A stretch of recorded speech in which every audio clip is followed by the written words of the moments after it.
¿Cómo?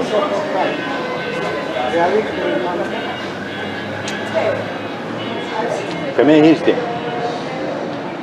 No. Vean por fácil. Hoy.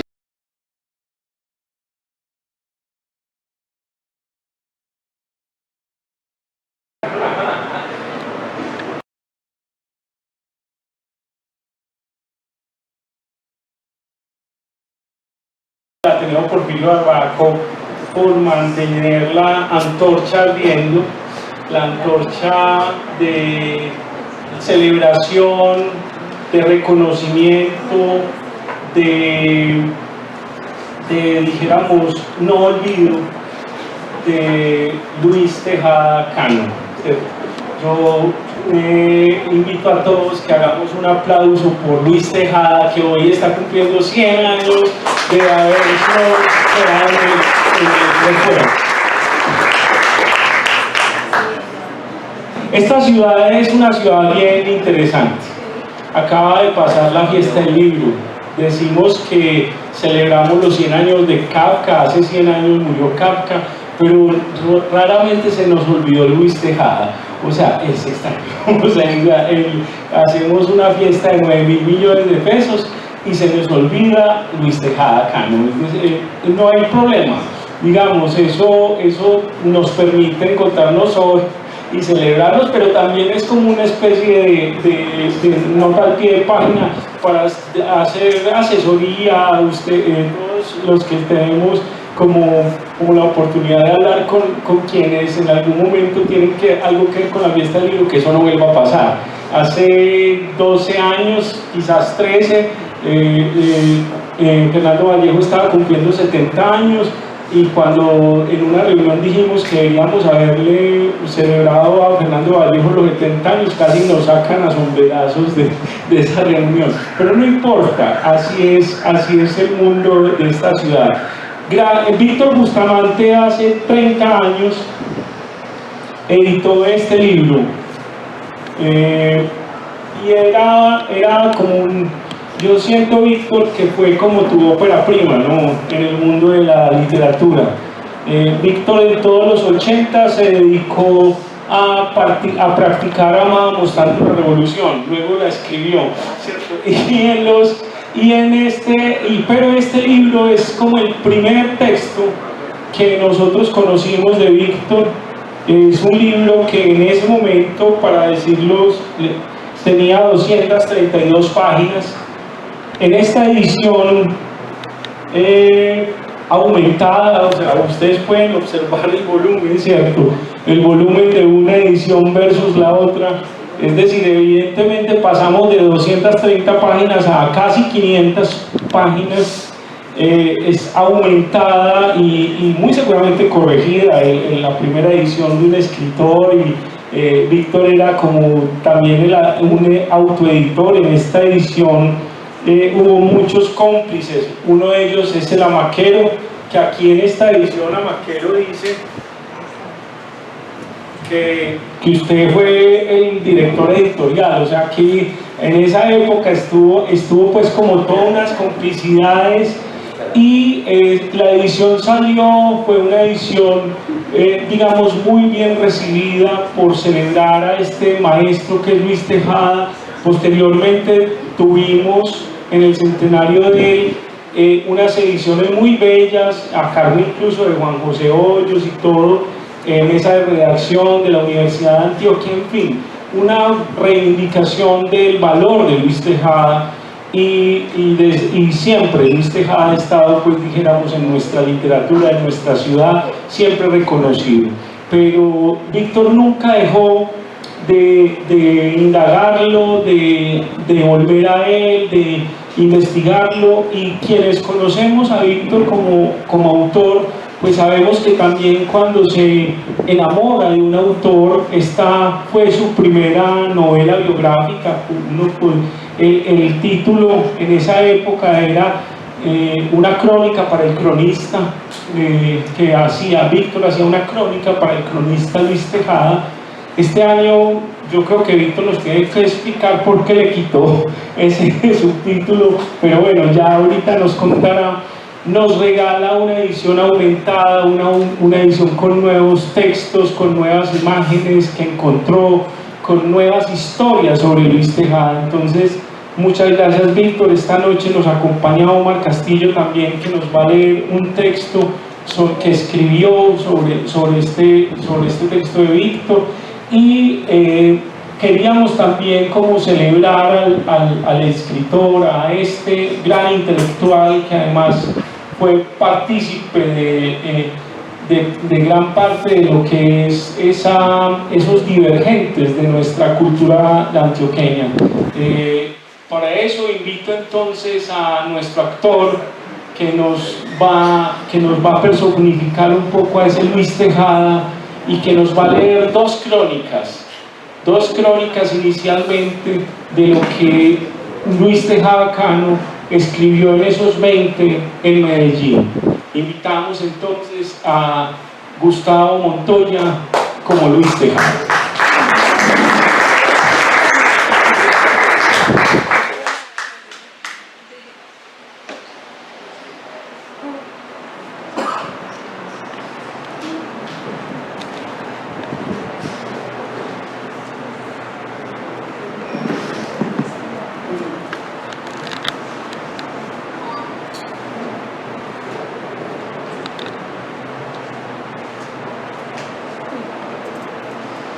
Gotas de tinta. ¿Por qué en las oficinas telegráficas no hay nunca moneda fraccionaria para devolver a las gentes? Siempre os ajustarán la cuenta con estampillas. La estampilla se convierte así momentáneamente en una especie de papel moneda de curso forzosísimo, y eso debe estar prohibido por la Constitución. El noviazgo prematuro y frívolo que se ha generalizado tanto en esta tierra está inutilizando totalmente a la mujer joven para la vida de sociedad.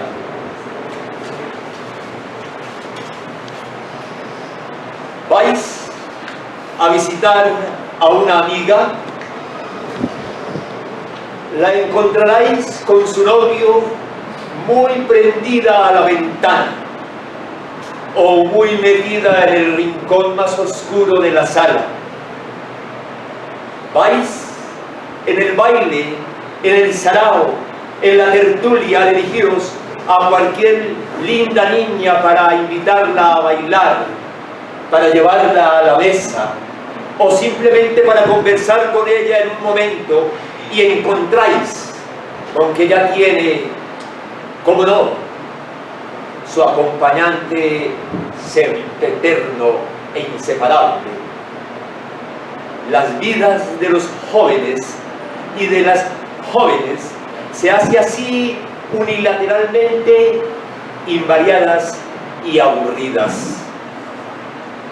Y vos, lector, que no gustáis del amor frívolo y del discreto insustancial, que amáis la conversación amplia, libre y viva, tendréis que quedaros en casa, hecho un misántropo, o entregaros de lleno a las mujeres maduras. Y bien, ¿qué más hace aquí la gente por la noche? Los cafés o lo que sea se cierran a las 10. El teatro, si lo hay, se termina a las 11. Y después diréis, claro, a dormir. Y resulta que este pueblo patriarcal, tierno y sencillo, es ya uno de los últimos pueblos de la tierra que emplea la noche para dormir. El espectador Medellín, 28 de mayo de 1920.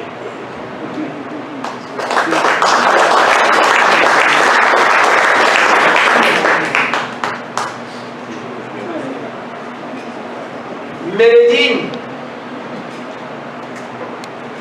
Hay a veces en que, como el piadoso Policátres, no nos basta arrojar al mar nuestro mejor anillo para detener a los dioses crueles. Cuando un genio malo y saludo se ceba en un hombre, en una familia, en una ciudad, los persigue hasta el final inmisericordia, sin fijarse en que sea, o un alma buena como Juan Valjean, o una antigua y heroica dinastía como la Casa de Austria, o una villa hermosa y próspera como Messina. El destino duro no escoge, ni dilucida ni se enternece, cae ciego sobre su presa y se complace en sacudirla, en atropellarla, en medio matarla con felina voluptuosidad, 1, 10, 100 veces. Es inútil que la víctima sea pura y sencilla, piadosa y diligente. Es inútil que el humo de su holocausto suba al cielo. La quijada estúpida caerá sobre ella y la aplastará. Como en Roma, de los tiempos republicanos, el genio lívido de las llamas se ha apoderado ahora de Medellín, devorándola en una forma constante y sistemática que parece calculada, que parece absorber a un plan divino de destrucción. Produce cierto estupor indefinible, cierto pánico trascendental, la contemplación de ese aniquilamiento progresivo e implacable de un núcleo fuerte y floreciente que ha hecho tantos esfuerzos para salir del caos de las aglomeraciones amorfas y adquirir al fin el delineamiento puro e inteligente de la ciudad ideal. Conmueve la conversión en humo efímero de tanta riqueza acumulada en largas centurias de trabajo, de economía, de laboriosa recolección, riqueza amasada con sudor y con dolor, que todos esos hombres morenos de ojos grandes y nariz aguileña fueron a buscar al norte entre los socavones de las minas, o al sur en medio de la selva rugiente, derribada a machete y convertida en maizales ululantes y en capitales milagrosos, riqueza arrastrada con pena hasta en el valle natal, mimada y acariciada y multiplicada, usada con parsimonia, convertida lentamente en una ciudad maciza, sólida, eterna al parecer. Riqueza que, sin embargo, en un minuto súbito, en un día cualquiera, a las 3:30 de la mañana, vuela las nubes hecha gris ceniza, inservible, o leve, voluta, invalorizable de polvo y de humo. A pesar de todo, yo confío en que la ciudad querida saldrá pura y esbelta de esta danza de rojas llamas. Hoy, es cierto, los hombres estarían un poco más graves que nunca y las mujeres más dulces y pensativas.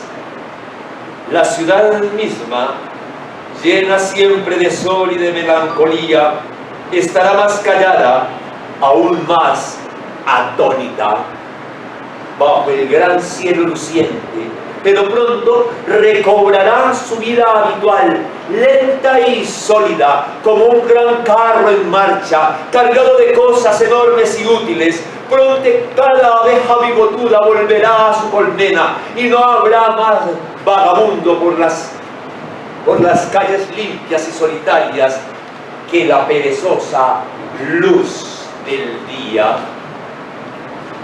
Ciudad lejana, mutilada y torturada, ¿cómo la amamos los que la hemos vivido mucho?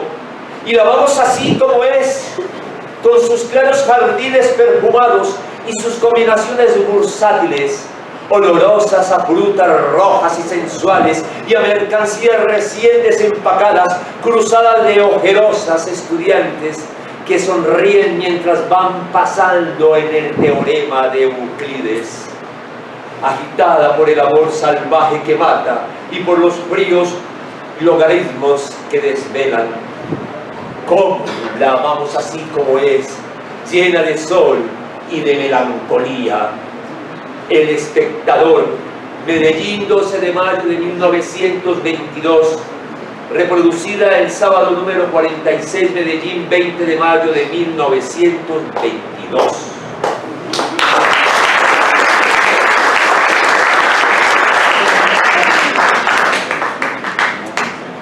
Bueno, siempre creímos que era bueno empezar con las palabras de Luis Tejada, con esas crónicas que son súper actuales, y quiero como que darle la palabra a Víctor, pues poco para que nos cuente, Víctor, cómo fue tu llegada. Muchos de los que están acá, algunos no habían ni nacido en el 94, entonces bueno, como que irlos cómo llegó usted a Luis Tejada, pues aparte del dato biográfico. Víctor también es de Barbosa.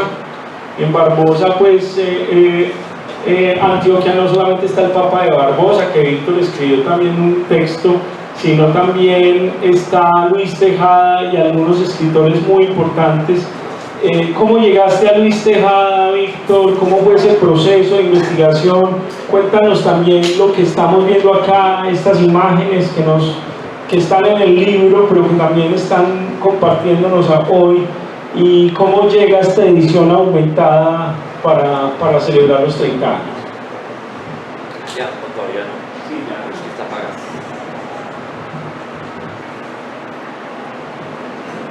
Bueno, buenas noches, muchas gracias a ustedes por estar aquí. Ante todo, hoy 17 de septiembre estamos recordando a nuestro cronista, no como un acto de nostalgia, sino de presencia. Recordemos que Tejada, en su escritura, en su detalle, en su caminar por la ciudad, no solamente reivindica a Medellín de una forma total, sino a Pereira, a Bogotá, a Barranquilla y a Magallanes, donde él vivió. Y lo digo por lo siguiente: cuando a un escritor se le tapan las puertas de una ciudad, en ese momento Medellín, era porque él era liberal radical, que está en contra de ese eterno problema del Estado con la Iglesia. Entonces no había libre pensamiento. Siempre Tejada fue un vagabundo en la ciudad, también en la ciudad donde estuvo y sobre todo en el país. Miremos cuando lean el libro o cuando piensen lo que es trasladarse de Medellín a Pereira a caballo, ir desde Pereira hasta Bogotá, o ir en barco de Porrizón hasta Barranquilla y un largo etcétera. Y en este sentido vemos lo que es la persistencia de Tejada por ser escritor. Nunca aceptó que le taparan las puertas. Hay que persistir cuando uno quiere, hay que tener eso que llama por ahí un filósofo muy cercano por acá, que es tener la voluntad de poder. Bueno, a la pregunta que hacen esto, cuando me pregunta sobre el acercamiento con Tejada, miremos que yo de Barbosa me emociono un poquito. En la casa, mi padre tenía una gran biblioteca donde yo me hice como lector y como escritor. Había un libro de crónicas de Tejada, el de Hernando Salazar. Mi padre también tenía, cuando era concejal, el gusto por el escritor y hizo la propuesta de bautizar la calle que se llama Avenida Luis Tejada. con un monumento donde siempre, un monumento no pedestal, donde siempre se pensó que iban a poner un busto de él. Pero recordemos que los pueblos, la cultura no interesa. Medellín de alguna manera ha succionado, ha avasallado a los pueblos, los moldea por la parte cultural más baja, que es la música guasca en el momento, el mal cine, y también los alcaldes de baja estofa, que son la mayoría, sin carácter, que solamente ven los pueblos como a nivel cultural sobre el mal teatro costumbrista, no porque sea costumbrista, sino improvisado, y sobre llevar conciertos a alto costo y lo que son planes de lectura mal hechos, los poéticas de aquí de afuera, de la bolsa que van allá a dar cursos y un largo etcétera de pena, ¿cierto? Entonces, ¿qué ocurre? También tenía mi padre un libro que se llama Tripulantes de un barco de papel, de Lino Gil Jaramillo, un gran escritor, y en el texto habla muy bien, no solamente porque habla bien, sino porque reivindica la memoria del cronista. Entonces, leyendo ese texto, me va entrando la curiosidad por indagar más sobre Luis Tejada. Cuando yo termino economía, yo sabía que el destino mío no iba a ser en una oficina, trabajando economía, carrera que detesto, sino que el camino mío era escribir. Me fui para la Universidad de Antioquia, ya había escrito en El Mundo varias crónicas, y por ahí en la revista de la universidad también, en varias partes, y resulta que empezó a coger prensa desde 1898 a leer hasta 1960, porque el cronista no había absolutamente una memoria fuera de la de Lino Gil Jaramillo que conocía. Con el tiempo y consultando, fui armando lo que es una biografía. ¿Y por qué una biografía sobre Luis Tejada?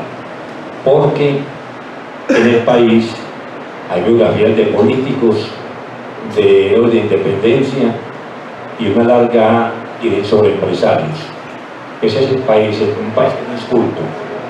Cuando usted gana un político que dice que es culto, muchas pilas que son ellos saben de todo, ¿cierto?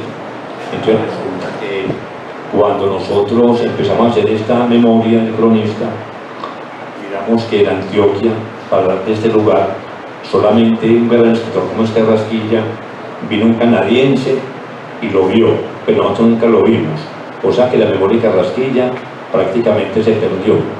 Hay atisbos en ese lugar, en ese texto de este señor canadiense, que siempre era invitado a Medellín a hablar de Carrasquilla, porque nosotros tenemos este vicio, ese complejo de inferioridad, de pensar que lo mejor está afuera.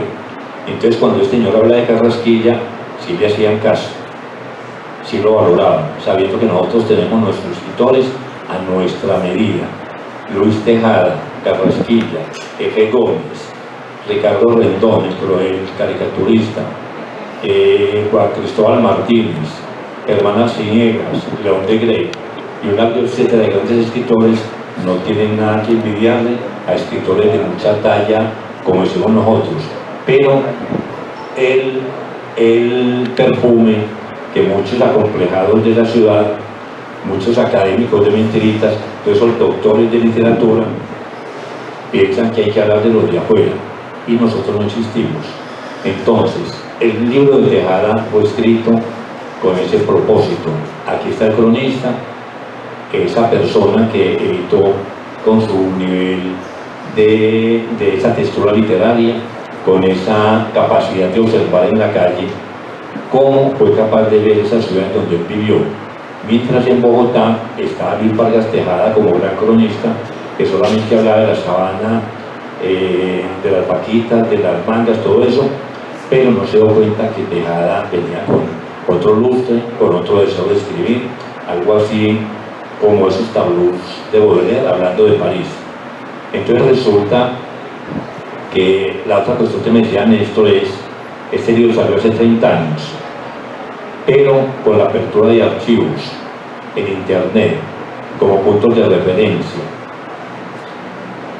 también la posibilidad de consultar de nuevo el tiempo, porque el tiempo aquí no estaba completo en Medellín. Vemos cómo se puede ampliar materiales que no conocía, textos que no sabía que habían escrito sobre Tejada, saber que escritores tan importantes como Hernando Tenis escribe sobre Tejada. Dice una frase memorable: Luis Tejada en 1904 fue cronista del Espectador, tenía tantos lectores, tenía más lectores en un año que Sócrates en un día. O sea que Tejada tenía un peso específico grandísimo entre nosotros. Lo que pasa es que la memoria de nosotros, por la incapacidad institucional de mantener el pulso de nuestros valores, los van reemplazando y los van olvidando. Pero ahí estamos nosotros aquí tratando de volver al cronista, de tratar de ver, aquí estamos nosotros. También los mismos escritores que estamos aquí, algunos amigos que están aquí en este momento, que están por ahí de lado, mientras el municipio está escogiendo la escritora más emblemática de la ciudad, o el escritor, Pura Pajarilla. Aquí tenemos a Omar, que es el poeta más importante de la ciudad, y no nos hemos dado cuenta. Pero bueno, entonces, ¿qué decía con respecto al texto?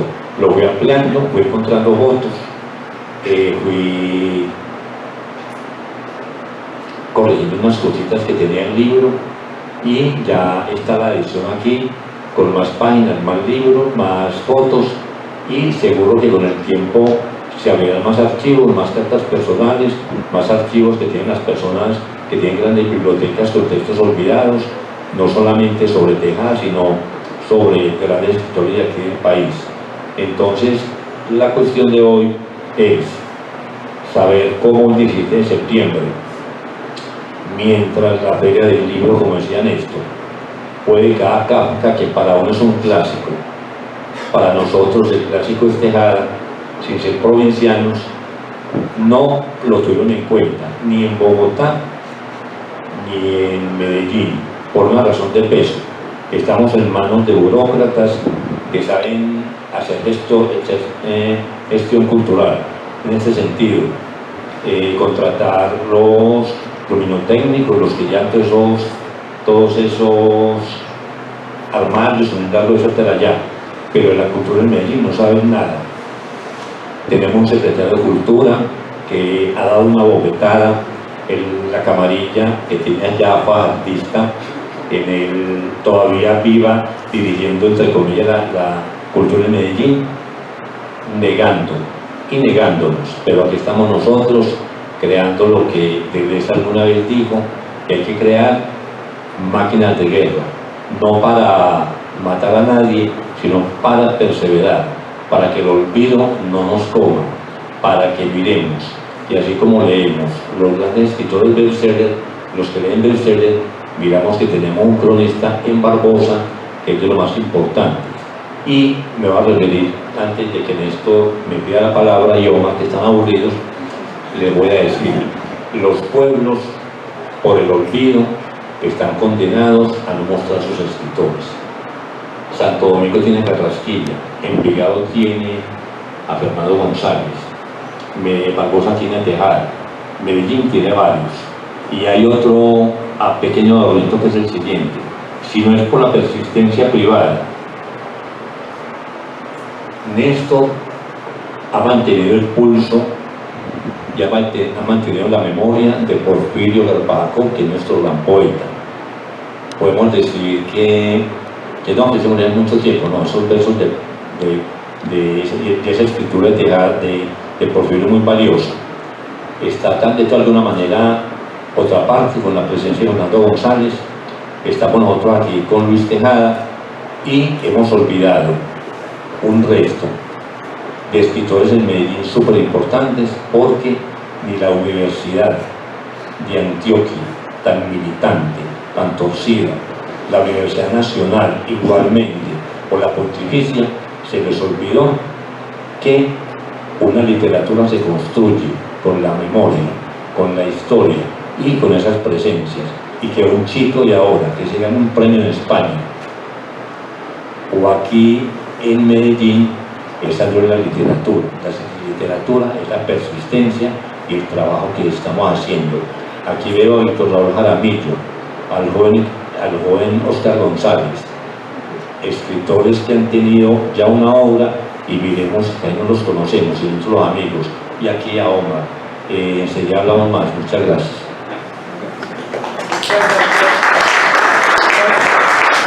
Muchas gracias, Víctor. Bueno, siempre hay un capítulo neonadaísta en estos encuentros con Víctor, entonces no hay ningún problema. Uno diría que Luis Tejada es uno de esos primeros, pues dijéramos del siglo, escritores, cronistas que nos muestran otro tipo de ciudad, ¿no? Y siempre está como en la inquietud. Si Porfirio y Luis Tejadas lograron coincidir ya fuera en Bogotá o en Medellín, no sabemos, pero eran en su momento. Porfirio estuvo en El Espectador más o menos de los 20 también, Luis Tejada en esa época también estaba por ahí, no es extraño. Vemos aquí unas imágenes que se les olvidó a Víctor, que y ha hecho una labor impresionante. Estamos en el mes del patrimonio también, ¿cierto? No olvidemos que los escritores también son patrimonio, no solo los edificios.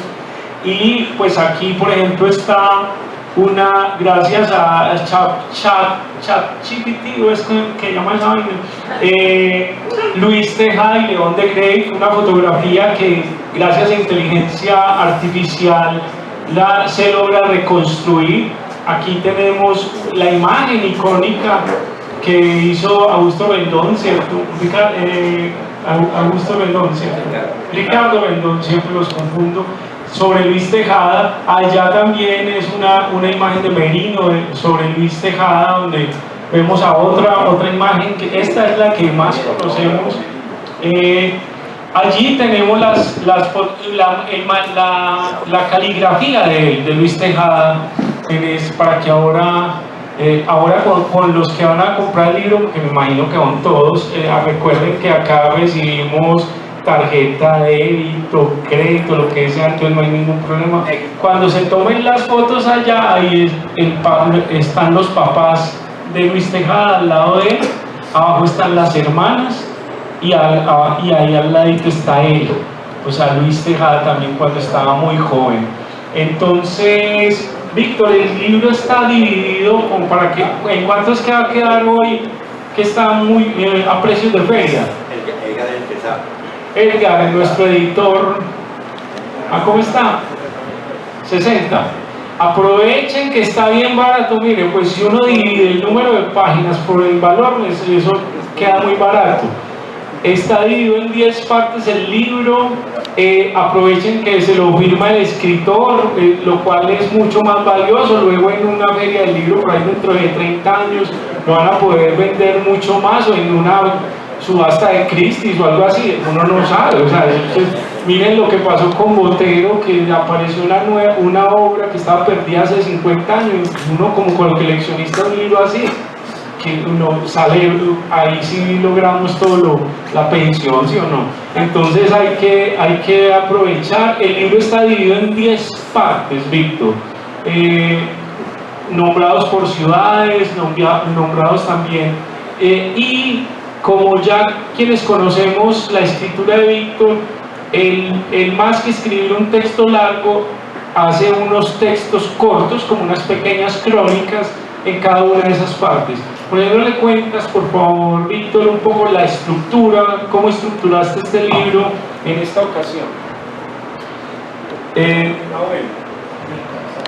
Bueno, hay lo siguiente. Ahorita hablábamos de la falta de biografía de los escritores aquí en la ciudad, a no ser que tenga mucha importancia, entre comillas, que haya sido de esa élite de nosotros.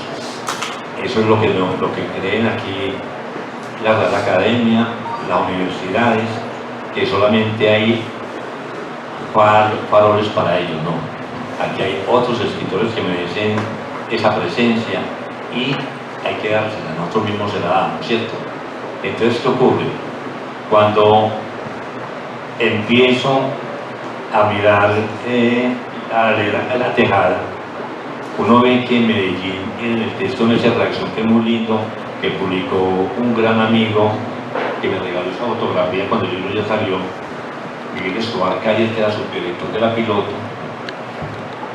Miremos que Tejada en las crónicas siempre está Medellín. Ahorita en la crónica que leyeron sobre Medellín, cuando se prende, hay un incendio en el Parque de Dios en 1960, en 1920, perdón, miremos, como dice, ciudad amada, torturada y castigada. Entonces, ¿qué ocurre? Siempre me ha llamado mucho la atención la relación de los escritores con la ciudad, que al menos la mencionan. Recordemos que después de que Carretilla se pone en el 38, hay un vacío grandísimo hasta el 60 en que los escritores no mencionan a Medellín. Inclusive en el 70 hay amigos que hablan de la ciudad y hay escritores que hablan de la ciudad y dicen lo siguiente: en una calle del centro. No, los hay que nombrarlos, las calles, los lugares. Eso lo aprendimos a Cruz cuando habla de cuando camina por el Sena, cuando está por la rima de Ley en París, que menciona la ciudad. Y nada hay más que lo desgarre a uno que mirar un escritor como de su ciudad, pero no, esto nos da pena. Miremos si verá textos pasados y verá que Medellín no aparece. Y esa misma visión se cristaliza con nuestros ejecutivos de la Alpujarra. Miran la ciudad desde la Alpujarra y no conocen el centro, no conocen a Medellín, no saben en qué ciudad están. Es la ciudad del turista que viene, saquea Medellín y se va. Entonces resulta que este texto lo empiezo con un descubrimiento que hice en ese momento en el 30, y es saber que hay unas oficinas diagonales al Perdón de la Candelaria, ahí en Boyacá, donde queda el espectador en ese momento, donde sean las tertulias, León de Greves, Ciro Mentira, Luis Tejada, Los Canos. Está esa presencia de la ciudad de la I, que tiene varias crónicas sobre eso. Si subimos un poquito Boyacá, hasta Junín está el Caja de la Bastilla, donde él iba. Él está muy jovencito, iba con Ciro Mentira y se encontraba ahí. También bajaban a la tertulia del Negro Cano, que quedaba diagonal ahí en Colombia, a la oficina de la librería del Negro Cano, donde iba con Ciro Mentira, iban Clodomiro Ramírez, me parece, y ya unos señores mayores, pero Tejada está ya involucrado y aprendiendo con los escritores de su momento. También hay una calle, como es San Juan, que Tejada la caminaba para subir al Cerro El Salvador, a fumarse un cigarrillo y a mirar la ciudad. Entonces la sensibilidad para contemplar un hecho tan cercano como ninguno lo había hecho. Me llama la atención en el escritor, que vea su ciudad. Asimismo, aquí a 3 cuadras está la calle María Cano, que la descubrí hace 30 años, donde vio Tejada cuando estuvo en Medellín. También Tejada caminaba la calle Calibí, donde el papá tenía un periódico que se llama Antioquia Industrial, y también una calle Perlería de él, que era ver las vitrinas que había en Junín, que tiene crónicas sobre eso. Entonces está este ademán de ciudad de Tejada, hurgar y mirar con esa paradoja que él mantiene, ese humor fino, mirar las ciudades, me lleva a hacer un capítulo sobre Medellín, otro sobre Pereira, otro sobre Magangué, que no estaban anteriormente, y otro sobre Barranquilla y Bogotá, y mirar cómo las ciudades tienen su color, pero nosotros estamos avasallados. Si nosotros caminamos por cualquier calle de Medellín, hay un pedacito de historia escondida, así hayan tumbado los edificios. Recordemos que Medellín tiene una mentira y una falsedad muy grande. Cuando entramos desde el poblado, entramos allí por la plaza de mercado, pues para entrar de Medellín, donde dicen centro histórico, esa es una mentira, es una falsedad. El centro histórico lo acabamos nosotros, porque al Medellín solamente le interesa a Medellín y sus políticos, solamente le interesa el dinero, la memoria no le interesa. Entonces resulta que acerca de lo que me gusta esto, quería hacer la memoria del cronista mostrando la ciudad, mostrando que el cronista iba al Teatro Bolívar a ver teatro, iba al Circo España, donde él menciona el lugar, iba ya a ver de pronto una película o una obra de teatro o algún evento que hubiera, pero él lo menciona, ¿cierto? Que muy poquitos escritores lo mencionan. Entonces el libro está repartido en los capítulos por ciudades y también por las personas que lo conocieron. Cada uno lo ve y lo define de una manera muy querida. Hay una poeta llamada Blanca Izaza de Jaramillo que escribe una crónica sobre él hermosísima, muy sentida. Está Osorio Lizarazo, La admiración total. Está Germán Arciniegas, que escribe muchas veces sobre él, y Octavio César, que ya el libro lo lee. Y no les cuento más porque no lo leen. Muy bien, muchas gracias, Víctor. Bueno, ahí vamos viendo un panorama. Precisamente el libro tiene esas crónicas de las crónicas de donde Luis Tejada escribió esas crónicas en diversas ciudades: Pereira, Medellín, Magangué, Bogotá. También unos textos que hay sobre Luis Tejada que Víctor recuperó y que también están inscritos en el libro.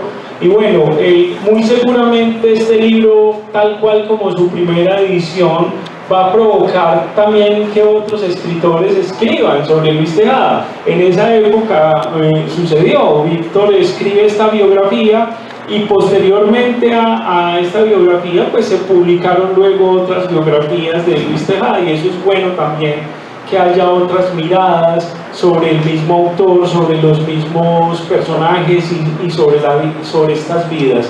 Bueno, le voy a dar la palabra a Omar Castillo. Omar, muchas gracias por estar nuevamente acá. Omar, este mes lo vamos a tener varias veces, hoy lo vamos a tener. Les agradecemos, por favor, discúlpame, que los que no han diligenciado la planilla nos den sus datos para que los sigamos invitando a estos encuentros literarios. Entonces lo voy a pasar por acá para que quienes no lo han llenado, por favor lo llenen. Antes de darle la palabra a Omar, pues les cuento, como decía Víctor, Omar es poeta, ha sido director de la revista Interregno, director de Otras Palabras, también ha sido editor, y es una persona que está permanentemente en diálogo precisamente con la ciudad, con Medellín. Siempre ha estado en ese diálogo con la ciudad, con su literatura y demás. Y obviamente ha sido un lector también de la obra de Víctor, de este texto que vio su primera edición en el 94 y que ahora sale por segunda vez, aumentado. Y bueno, Omar, te agradecemos que nos des las palabras. Recuerden que después de esto, la lectura de Omar, vamos a tener nuevamente escuchar la voz de Luis Tejada, los textos que escribió directamente Luis Tejada, y luego los vamos a invitar a que ustedes un poco también nos den sus impresiones sobre este cronista, sobre este ser que es Luis Tejada, y sobre, digamos, si han leído el texto ya, y si no, pues como que luego lo puedan adquirir. Y los invitamos ahorita al final a un vino para que celebremos a Víctor, a Luis Tejada y la literatura de nuestra ciudad. Omar, tienes la palabra. Buenas noches. La crónica que realiza Víctor tiene, como bien decía Néstor hace un rato más bien, tiene visos novelescos, es decir, una estructura que en muchos momentos le permite a uno sentir que está leyendo una novela, lo cual es un gran atributo porque permite que esa contextualización que realiza Víctor partiendo del cronista Luis Tejada le dé a uno un paneo sobre lo que es las ciudades que se mencionan, de las que se habla en la crónica que realiza Víctor, y del país, el país de ese momento, lo cual es muy importante porque a veces tenemos una memoria de oídas que a veces son muy malintencionadas, perversas o ante todo cargadas de un gran deseo de mucho desconocimiento y de infundir con ese desconocimiento ignorancia. Y cuando la ignorancia cunde en una nación, en un país, en una cultura, sea acá en Colombia o en cualquier lugar del mundo, inevitablemente esto hace que esas historias se repitan más deterioradas y más abruptas cada vez. O sea, la memoria es necesaria solo por un atributo como lo es la higiene, el conocimiento, la capacidad cognitiva de los seres humanos permiten que tengamos higiene para mirar nuestras realidades, para asumir una identidad, una cultura, unas maneras de comportarnos en ellas y de ser diferentes en ellas. Se ha mencionado acá las cosas que suceden en nuestro ambiente cultural. En gran medida esto pasa por la ignorancia que cunde, porque intentamos borrar al otro, no entender la voz del otro. Y cuando no entendemos o no nos preocupamos o no nos interesamos por la voz del otro, eso es muy nocivo. Tener conciencia de la voz del otro, conciencia es conocimiento. Hay que tener en cuenta esto. Conciencia es conocimiento. Tener conocimiento de las posibilidades del otro y de las de sí mismo permite un diálogo franco, abierto, no de sometimiento. Ahora yo no voy a leer un texto sobre el libro de Víctor. Ya se ha hablado lo suficiente. Yo creo que Víctor ha hecho una buena exposición sobre este. Mi texto tiene que ver sobre el cronista que es Víctor Bustamante, y si estamos celebrando los 100 años de la muerte de Luis Tejada, este año también se celebran 70 años de quien hace su crónica, es decir, Víctor Bustamante. Y mi texto tiene que ver con esto, con mi cercanía con este hombre, con su literatura, y es lo que quiero participarles.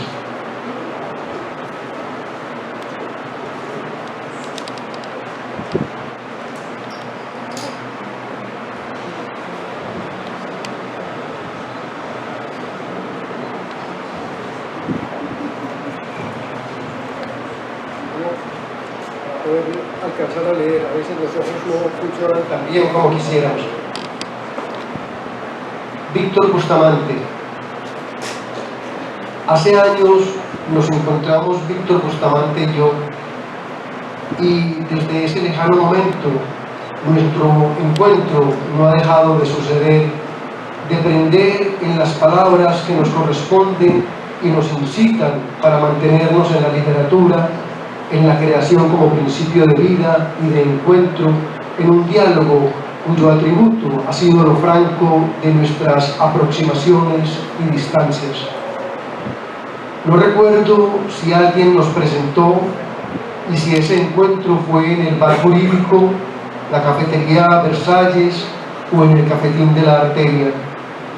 Mi memoria suele preocuparse muy poco fijando esos detalles. Se detiene más en lo inédito que el azar concita en esos instantes, en la otredad con que intensifica la realidad de esos instantes. En los estados cognitivos del ser humano, los visibles a través de los oficios y los usos cotidianos, y aquellos que no son fundamentales para aprender, para compartir y vivir, la amistad es fundamental. Por ello, es sentimiento que arde y convoca con el chisporroteo que produce, enseñándonos las íntimas hazañas que la vida nos entrega o nos sustrae en su azaroso suceder. En ese chisporroteo, que casi siempre es verbal, las palabras ocultan o esclarecen la sustancia que permanece tras el aliento de una conversación, tras la pasión de un diálogo que se ha adentrado buscando lo oscuro y lo luminoso, la realidad y los sueños, la otredad y lo significante misterioso de lo absoluto, el camino de la amistad involucra conocimiento y lucidez. Uno de nuestros cruces de encuentro se da a través de la relación que hemos mantenido con Medellín, en particular con el centro de la ciudad. Una relación de amantes de una ciudad para la que hemos establecido formas y maneras de aprenderla hasta lograr llevarla a la escritura poética y literaria. Así, la piel del centro de la ciudad, con sus abruptas caricias, nos seduce y nos devora, nos acoge y nos margina, escribiéndose en nuestra piel hasta hacerse página. Medellín se asienta en el valle de Aburrá, igual muchas de las otras poblaciones del área metropolitana. Las características de este valle lo dejan ver como un inmenso nido donde parece habitar una mítica ave entrañada con la vida, la muerte y la resurrección de quienes han habitado y habitamos el valle. Entonces, la fábula que recrea y caracteriza el ser de los habitantes de este valle se funda en la entraña de esta ave perturbadora, fábula cuyas metáforas hacen que nuestra poética y nuestra narrativa busque develar el decir de las tramas de estas historias, de estas leyendas, de esta ciudad cuyo suceder cotidiano parece fundirse en las imágenes de una película vista desde la ventanilla de un bus o desde la mesa de un bar, una película que se repite un día y otro día en tautológica alucinación. En el característico abecedario que constituye y expresa la ciudad sucede la escritura cotidiana y metafísica de sus habitantes, en una caligrafía que se imprime sobre el asfalto, el hierro, el cemento, los adobes y cuanto es dispuesto para las construcciones y usos de la urbe. Esta caligrafía se refleja en el ser y en las acciones de los habitantes como acosadas sombras para las cuales pareciera que el tiempo no alcanza, creándoles un desasosiego sin fin, y desde ahí, con sus ritmos y analogías palpitantes, con sus rimas y leyendas, con el ahito sentimiento de vida y muerte que concita la ciudad en ese centro donde sus habitantes se chocan y encuentran como las sílabas de una frase que no termina de ser pronunciada, de una frase que sucede entre lo incógnito y lo desvelado de las ascuas de ese centro donde hierven los instintos y los principios de la ciudad. Convicto, el gusto por sentarnos a una mesa en un bar o en una cafetería para saborear un ron, un aguardiente o un café hace parte de cuanto hemos compartido en ese centro de la ciudad donde nuestras conversaciones siguen gravitando como galaxias hundidas por el habla como una sierpe alucinada ante la vastedad de las arenas de un desierto inédito, de un desierto por vivir, por aprender de su inédito maravilloso. Y aun cuando el centro de la ciudad ha mudado de piel y se ha dejado embaucar por el bullicio de la desmemoria y la novedad usurera, muchos seguimos insistiendo por nuestra presencia en ese centro. Y así, entre la realidad y la memoria, vamos por la carrera Junín, la avenida La Playa, la avenida Oriental, Sucre, Maracaibo, El Palo, Bomboná, esas y tantas otras calles y carreras del centro de la ciudad, recorridas desde hace tantos años que por momentos parecen un solo día, el día de una vida.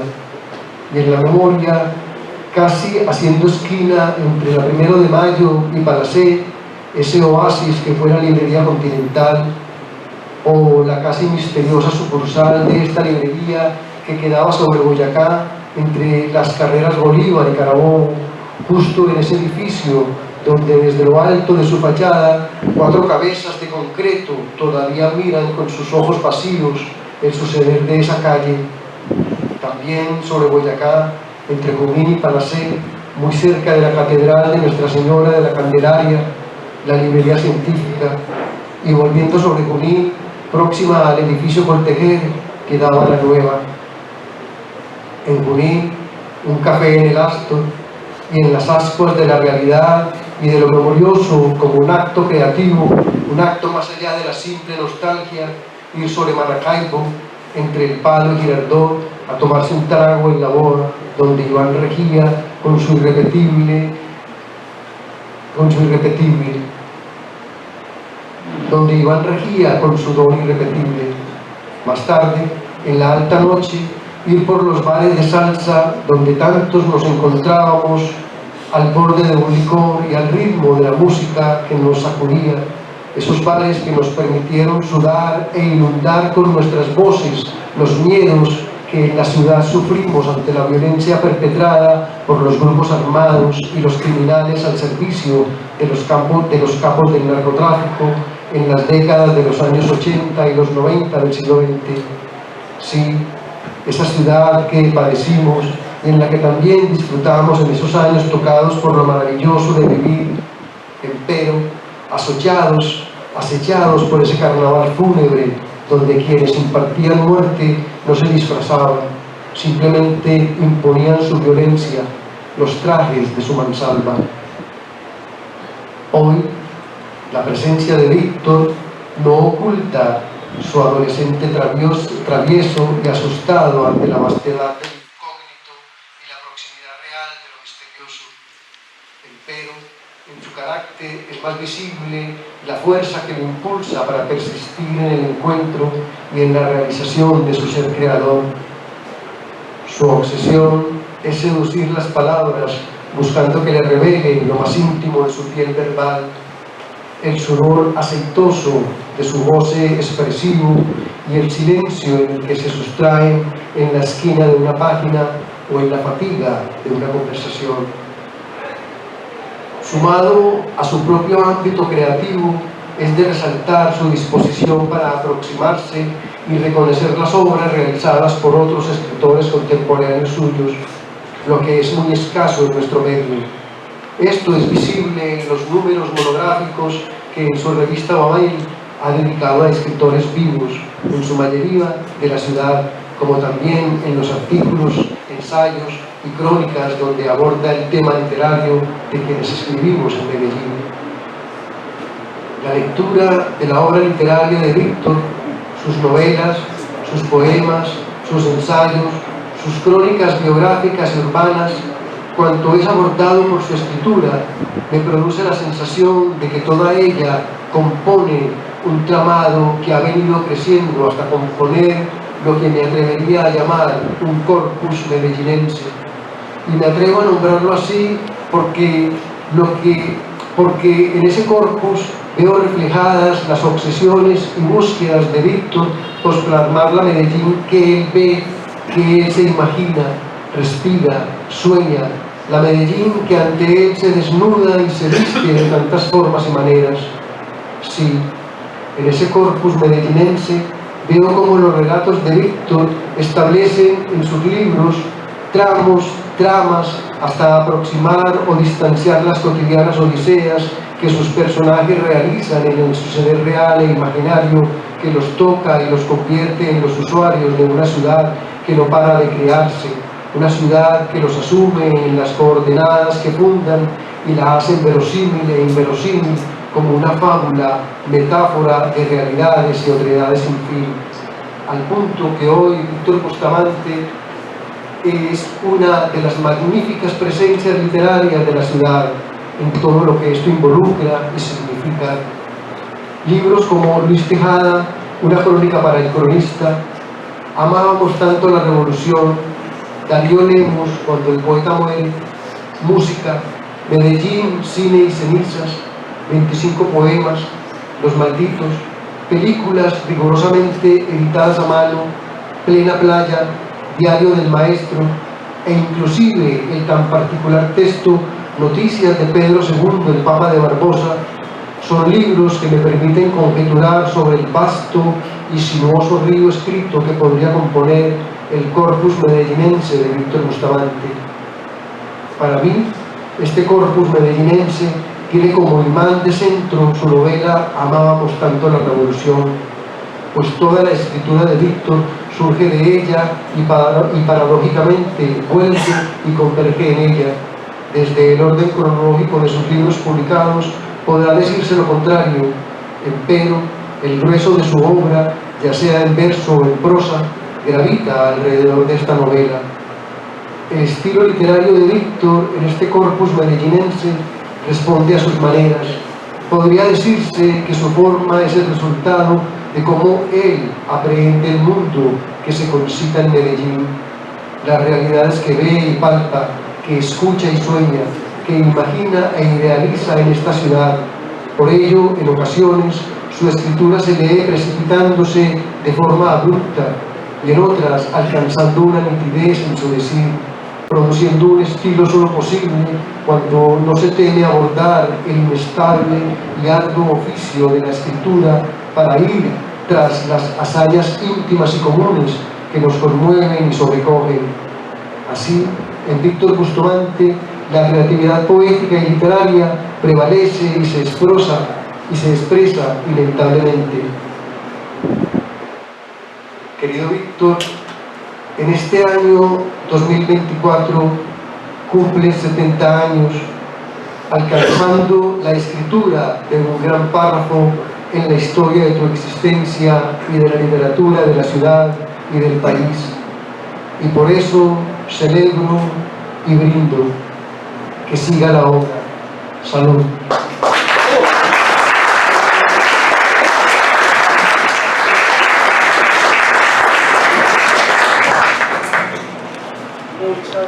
Muchas gracias a Omar Castillo por este texto tan bello sobre Víctor, un homenaje también, digamos, en vida, de celebración a este ser que siempre ha tenido a Medellín como su pasión de escritura. Todos los que estamos aquí, pues la mayoría lo conocemos en diferentes ámbitos, en su trabajo por el patrimonio, en su trabajo también por el reconocimiento de jóvenes y de nuevos escritores. Bueno, les recordamos que para poder rifar el libro, los que escriban en la planillita, pues escriban ahí la planilla, porque si no, no quedan en la rifa. Bueno, ahí les doy otra motivación para poder que nos dejen en la planilla el nombre, pues. El que ya nos ha firmado varias veces, no, porque es que veo muchos escritores, escritoras y todo esto es casi una asamblea, entonces tenemos que aprovechar, o sea, vamos a rifar un libro no, yo creo que 2, porque hay suficiente, entonces vamos a rifar 2 libros, entonces con los que nos llenen por favor la planilla. Un homenaje a Víctor también, a esa pasión por la escritura y también a Medellín, ¿cierto? Porque es una ciudad que no deja de darnos material para escribir, para crear, para ser en esta ciudad, ser artistas. Aquí estamos en el marco de la exposición de Juan Fernando Sánchez, ese extraño desconocido que por aquí nos acompaña también. Él nos dio permiso para mover aquí una intervención que tenía en la mitad, que era el mapa de Colombia. Entonces cuando yo le mandé decir que nos diera permiso a poder mover el mapa, porque aquí iba a estar iba a hacer la actividad, pues a hacer la presentación del libro, él dijo, fresco, es que Colombia se mueve mucho, pues le agradecemos a Juan Fernando que nos dé la oportunidad. Es un habitante, digamos, también un artista del centro, cuya sede es ahí en el edificio Portacopidas, y esta es una mirada también de lo que es ese universo del centro, estos visitantes, estos herméticos, este insectario haciendo un bestiario fantástico de Medellín, como también digamos lo hace Víctor, lo hace Omar, desde la literatura, desde la poesía y demás.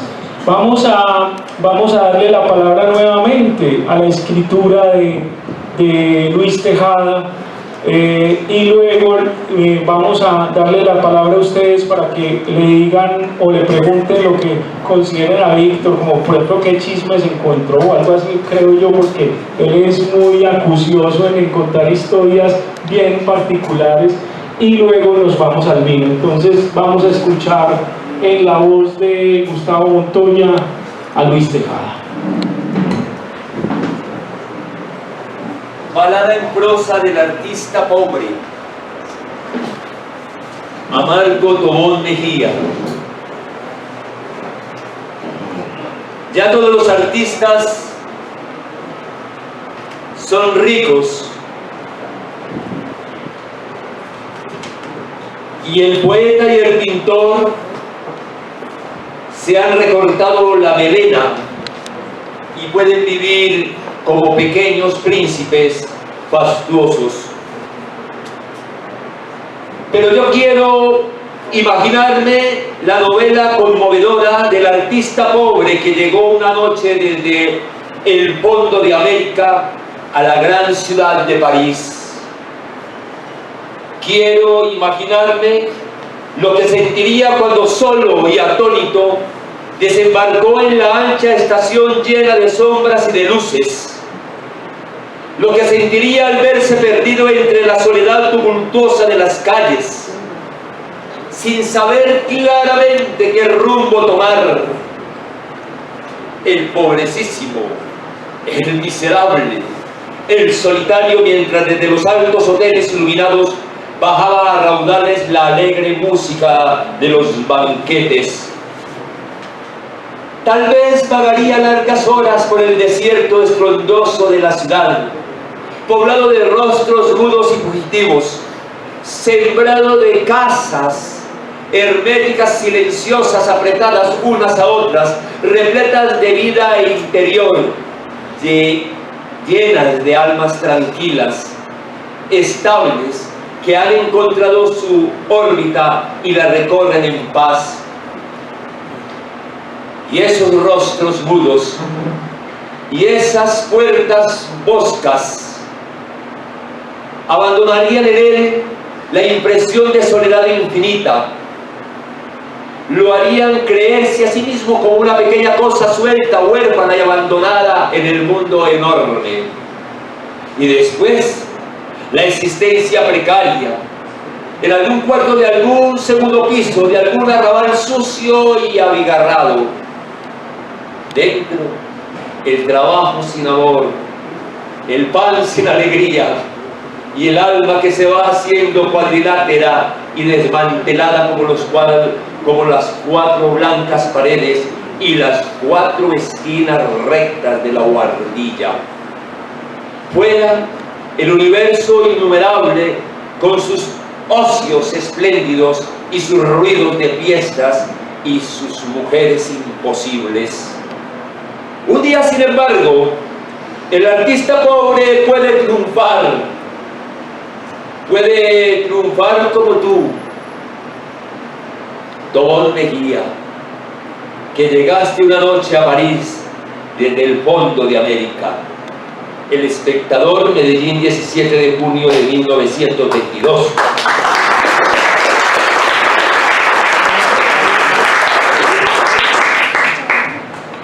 Muchas gracias, Gustavo Montoya. Bueno, Víctor, muchas gracias por este libro, por esta edición, por estos también décadas de apuesta por la ciudad literaria. Muchas gracias a ustedes por acompañarnos en esta celebración que se convirtió en febrero. Él no quiso que hiciéramos los 70, porque dijimos que habíamos propuesto hacerle los 70 a Fernando Vallejo, pues queríamos que si un amigo nuestro iba a cumplir los primeros 70, pues cuando nosotros cumplamos 70 que nos lo celebren. Entonces el Víctor era el primero, pero no quiso, se hizo el escaso. Entonces aprovechamos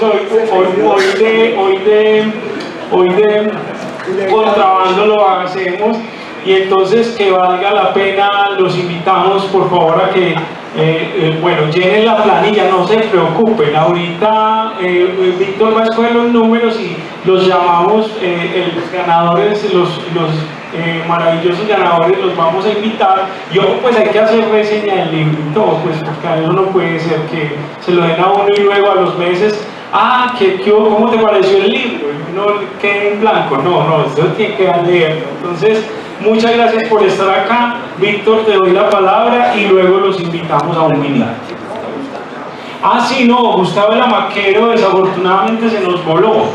Entonces a él pues un gran agradecimiento porque yo creo que fue un gran motivador para Víctor en eso hace 30 años, para hacer el libro, para insistirle, lo acompañó, nos contaba ahora que lo acompañaba donde las hermanas de Melitón Rodríguez, que eran las que vendían las fotografías en esa época, y la anécdota es que se peleaban las dos, y una le decía detrás de la otra a ellos que si viene por la tarde le dejo la foto más barata. O sea, entonces era como una especie de managers ahí como medio, bueno, lo que sabemos, o sea, con las fotografías de Melitón y estas imágenes que algunas de ellas están en el libro. Muchas gracias por venir y los invitamos a un minuto.